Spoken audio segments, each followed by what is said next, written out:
Crowlight. Chapter 3. Hearthfire noon. A low windy sun had ascended to the sky, floating in the twilight as it shed a flat, dim glow on the fields around him. Froery tufts of November grass stood out from the seed furrows, their ploughed-up earth whitened with ore. Yet the morning cold wasn't persistent enough the snow would stay all day long, though the flurries thinned out into sleet. It was the mud beneath his boots telling him the onset of winter had already begun.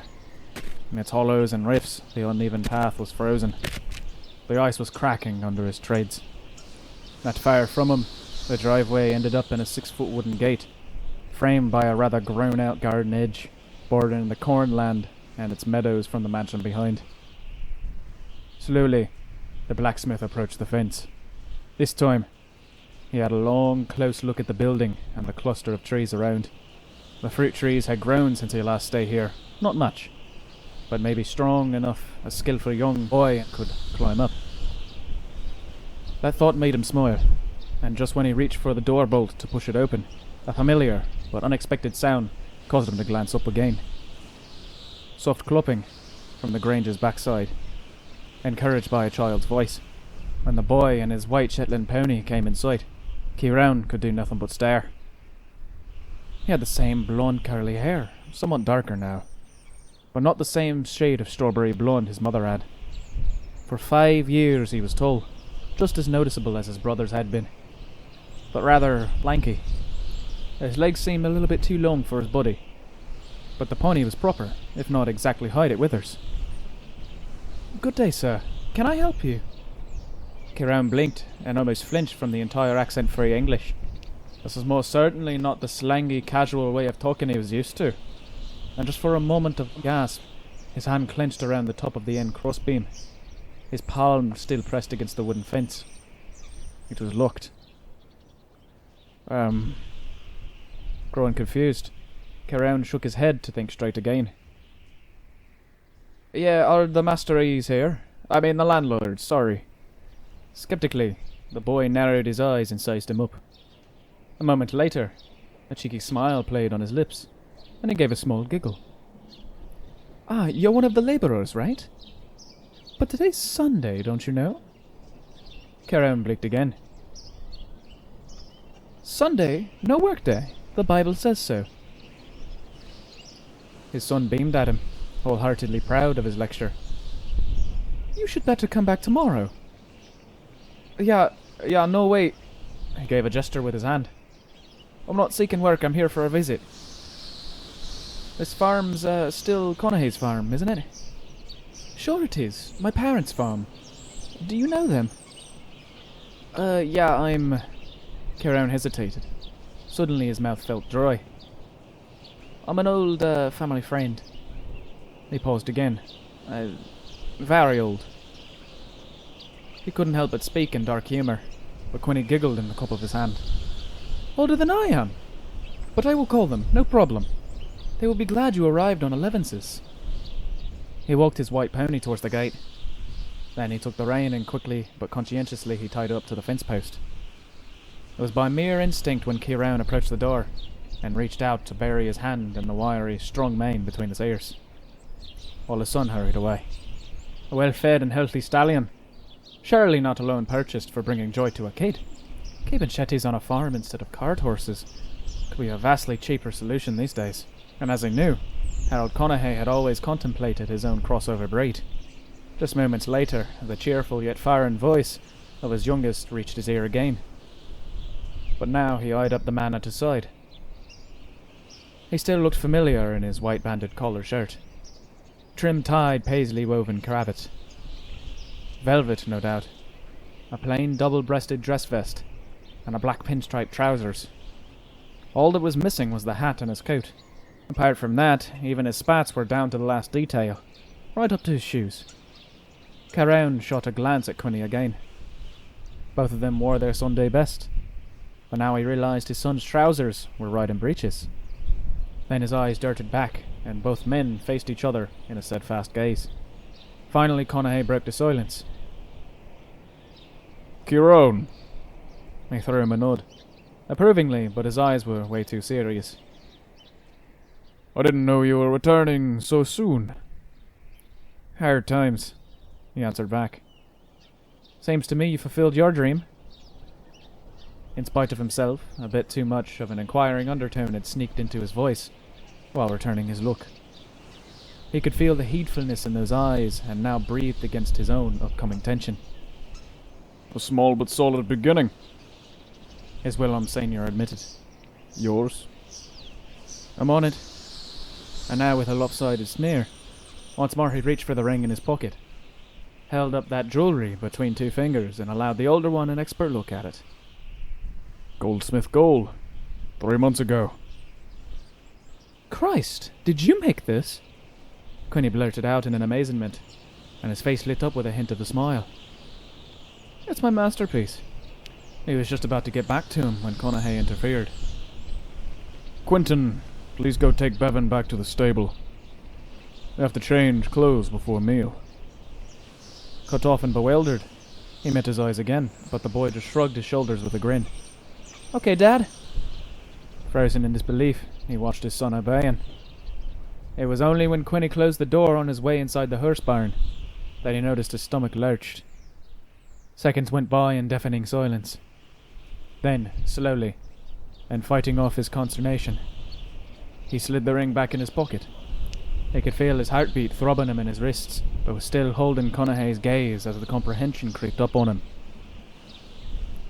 Are you crazy? You fucking renamed him! He finally vented his upset through his gritted teeth. It's been 3 years, Ciarán. 3.5, in which Short had afflicted everything. You could have been dead. Can't see any poverty here, he said with a snarl, giving a nod at the stables. And I'm alive? As you can see, you had no right. It's for his own good, and yes, we're just recouping from the loss. Conaughey surveyed him, almost wistly now. Where are your other boys? Found work, with room and board.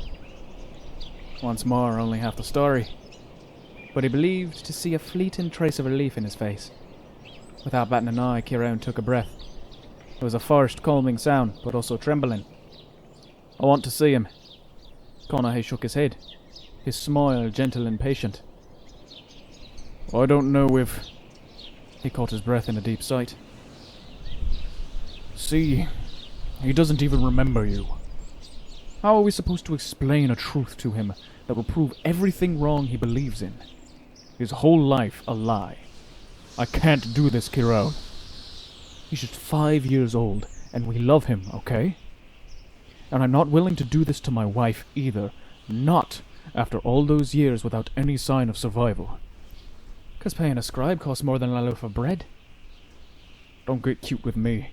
You're the one that traded him off. I didn't trade him off. Oh yeah, then what would you call it?